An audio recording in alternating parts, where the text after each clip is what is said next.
Zelensky ట్రంప్‌ని oval ఆఫీస్‌లో కలిసినప్పుడు Trump Zelensky మీద ఇలా అరిచాడు. You think You're gambling with World War III. What you're You're speaking gambling about? with What you're World speaking War about? III.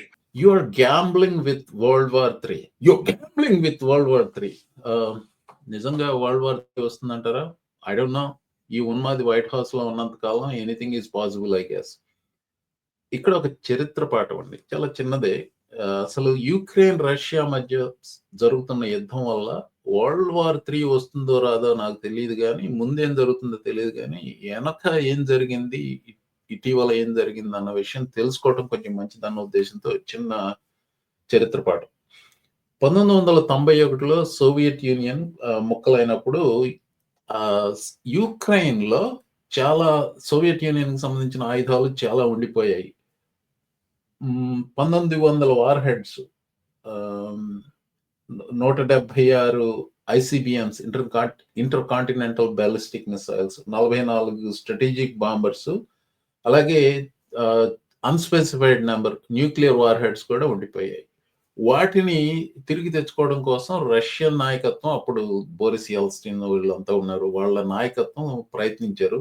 Bilateral tracks Ukraine నాయకత్వం, Russia నాయకత్వంతో జరిగినాయి. కానీ ఆ talks collapse అయిపోవటం వల్ల అమెరికా రంగప్రవేశం చేసి త్రైపాక్షిక ఒప్పందానికి వచ్చారు. దాన్ని బుడపెస్ట్ మెమరాండం అంటారు. ఆ బుడపెస్ట్ మెమరాండం ప్రకారం రష్యా ఇది యుక్రెయిన్‌కి కొన్ని భద్రతా హామీలు, సెక్యూరిటీ గ్యారంటీస్ ఇస్తే యుక్రెయిన్ ఈ ఆయుధాలను రష్యాకి తరలించేటట్టు ఆ ఒప్పందం నడిచింది.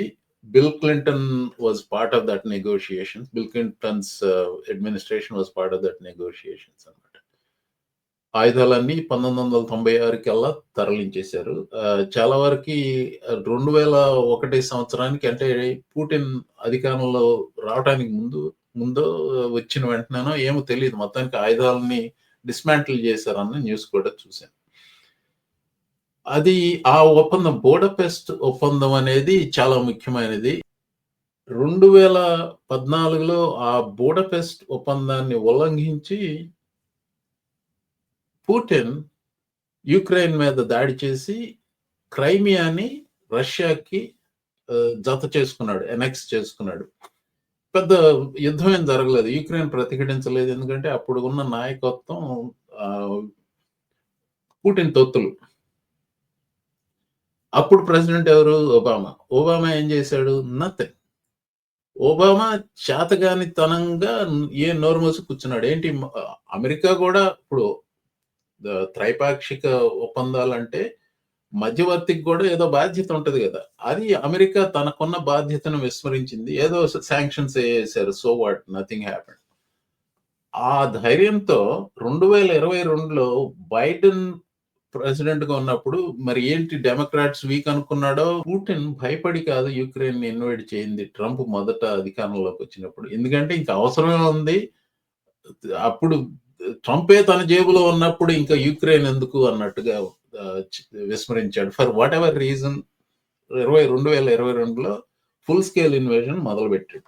ఆ ఫుల్ స్కేల్ ఇన్వేజన్ మొదలు పెట్టినప్పుడు అమెరికా, నేటో అలయన్స్ యుక్రెయిన్ కి మద్దతుగా రావడం వల్ల యుక్రెయిన్ గట్టిగా నిలబడి 3 సంవత్సరాలు పోరాడగలిగింది రష్యాతో, రష్యా లాంటి పెద్ద శక్తితో. అంతేకాదు, కొన్ని అంచనాల ప్రకారం 500,000 కంటే ఎక్కువ మంది రష్యన్ సోల్జర్స్ చనిపోయారు. వాళ్ళకి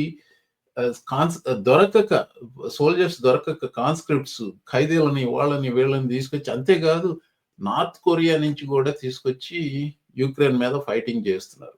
అంత ధైర్యంగా పోరాడుతుంది యుక్రెయిన్ ఈ 3 సంవత్సరాలుగా. ఇప్పుడు ఈ పరిస్థితుల్లో యుక్రెయిన్ నేను సంధి చేస్తానంటాడు ట్రంప్. సంధి చేయడం ఏంటి?